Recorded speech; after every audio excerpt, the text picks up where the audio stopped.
దేశవ్యాప్తంగా petrol diesel ధరలను భారీగా పెంచిన కేంద్రం.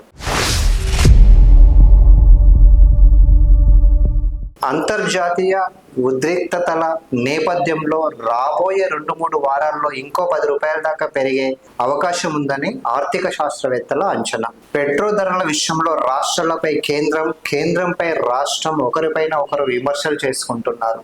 సెంట్రల్ కావాలని పెట్రోల్ రేట్లు పెంచుతుందని, ఎలక్షన్ అయిపోగానే ప్రతాపం చూపించడం ప్రారంభించిందని రాష్ట్రాలు విమర్శలు చేస్తుంటే, మరోపక్క కేంద్రం కూడా రాష్ట్రాలపైకి దాడికి దిగుతుంది. సో ఏంటా విషయం అంటే, ఎప్పటి నుంచో మరి పెట్రోల్ ధర తగ్గాలంటే ఏం చేయాలి, ఇందుకున్న మన ముందున్న ఒక మంచి విధానం ఏంటంటే జిఎస్టి పరిధిలోకి పెట్రోల్ని తీసుకురావటం. మరి ఎందుకు ఒప్పుకోవట్లేదు, ఎక్కడ ఉంది అంటే సెంట్రల్ చెప్తున్న విషయం ఏమిటంటే రాష్ట్రాలు ఎందుకు ఒప్పుకోవట్లేదు, జిఎస్టి పరిధిలోకి తీసుకువస్తే చాలా వరకు భారీగా పెట్రోల్ ధరలు తగ్గుతాయని. కానీ ఇక్కడ ఏంటంటే ఏ రాష్ట్రంకి ఆ రాష్ట్రం వాళ్ళకి నచ్చినట్టుగా ట్యాక్స్ వేయడానికి ఉండదు కాబట్టి రాష్ట్రాలు ఒప్పుకోవట్లేదు. రాష్ట్రాలు ఒప్పుకుంటే కనుక మేము సిద్ధంగానే ఉన్నాం, జిఎస్టి పరిధిలోకి తీసుకొద్దాం, తద్వారా ప్రజలకు అతి తక్కువ రేట్లోనే పెట్రోల్ లభిస్తుందని సెంట్రల్ గవర్నమెంట్ చెప్తుంది. మరి దీని వెనక ఉన్న మొదలుపెట్టి ఎందుకు స్టేట్ గవర్నమెంట్లు ఒప్పుకోవట్లేదు? వారి ఆదాయం పడిపోతుందనా, లేకపోతే సంక్షేమ పథకాలు అమలు చేయడం కష్టమవుతుందనా? సో దీని గురించి సమగ్ర విచారణ చేయాల్సిన అవసరం ఎంతైనా ఉంది. సో ప్రజలకు ఏది మంచో దానికి సంబంధించిన స్టెప్ తీసుకోవాల్సిన అవసరం ఉంది. ఒకవేళ రాష్ట్రాలే కనుక ఒప్పుకోకపోతే దాన్ని ప్రజల ముందు పెట్టాల్సిన బాధ్యత కూడా సెంట్రల్ గవర్నమెంట్కి ఉంది. అప్పుడు ప్రజలు నిర్ణయిస్తారు ఏది ఒప్పు ఏది తప్పు అని. కాబట్టి ఒకరిపైన ఒకరు విమర్శలు చేస్తూ కాలయాపన చేసే బదులు ప్రజలకు మంచి చేస్తారని ఆశిద్దాం. పెట్రోల్ డీజిల్ రేట్లతో తనకు సంబంధం లేదంటున్న నితిన్ గడ్కరీ. నేను కొన్ని సంవత్సరాల నుంచి ఆల్రెడీ ఈ విషయంలో ప్రజల్ని హెచ్చరిస్తూనే ఉన్నానని ఆయన తెలిపారు.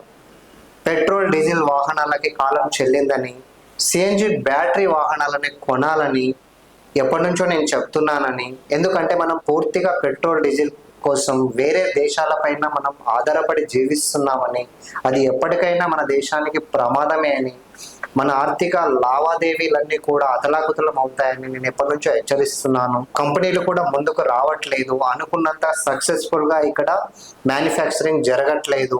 ఇప్పటికైనా కంపెనీలన్నీ మేల్కొని ఈవీఎం వాహనాలను మ్యానుఫ్యాక్చరింగ్ చేయాలని ఆయన కోరడం జరిగింది. సో మనం ఖర్చు పెట్టే పెట్రోల్ డీజిల్ పైన మనం ఖర్చు పెట్టే ప్రతి రూపాయి కూడా గవర్నమెంట్ ట్యాక్స్ గానే కాకుండా అది వేరే దేశాలకు తరలిపోతున్న నిధులుగా కూడా మనం చూడాల్సిన అవసరం ఎంతైనా ఉందని, పెట్రోల్ కానీ డీజిల్ కానీ ఖచ్చితంగా మనం వేరే దేశాల నుంచే కొనాలి.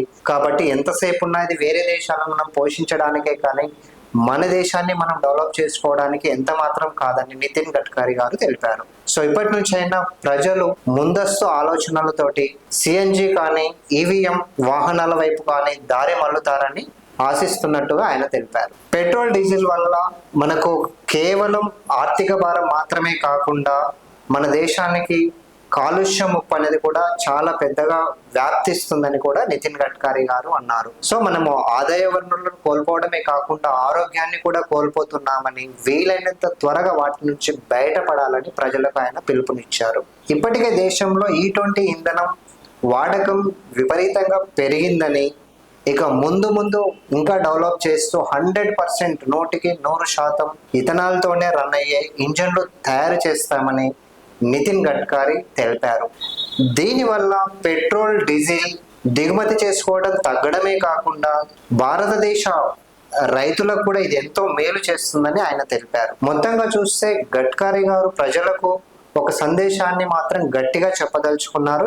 ఏంటంటే రాబోయే కాలంలో పెట్రోల్ డీజిల్ బండ్లను పూర్తిగా నిర్మూలిస్తామని, ఇథనాల్ ఇంధనంతో నడిచే వాహనాలని మేము ఎంకరేజ్ చేస్తామని, కాబట్టి ప్రజలు కూడా అటువైపే ఆలోచించాలని, సో సిఎన్జి అండ్ బ్యాటరీలతో నడిచే కార్లని కొనాలని ఆయన సూచించడం జరిగింది.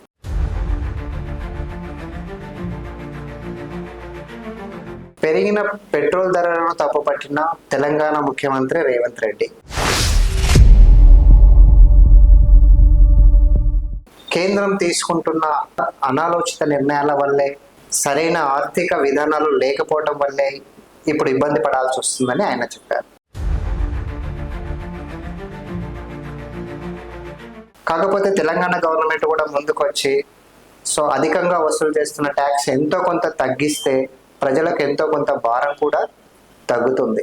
దేశవ్యాప్తంగా తీసుకుంటే పెరిగిన పెట్రోల్ ధరలతో తెలంగాణ, ఆంధ్రప్రదేశ్ అనేవి ప్రథమ స్థానంలో ఉన్నాయి. అన్ని రాష్ట్రాల కంటే ఎక్కువగా వసూలు చేస్తూ సో ప్రథమ స్థానంలో నిలిచాయి. సో ఆల్రెడీ ఆంధ్రప్రదేశ్ ముఖ్యమంత్రి, తెలంగాణ ముఖ్యమంత్రి తన కాన్వాయ్ని తగ్గించుకోవటము, పెట్రోల్ని ఆదా చేయడానికి ముందుకు రావడం శుభ పరిణామము. అలాగే అధిక రేట్లు ఉన్న ఈ తెలంగాణ, ఆంధ్రప్రదేశ్ రాష్ట్రంలో వాళ్ళ ట్యాక్స్ ని తగ్గించుకొని సామాన్య ప్రజలకు ఎంతో కొంత ఊరట కలిగించాలని ఆశిద్దాం.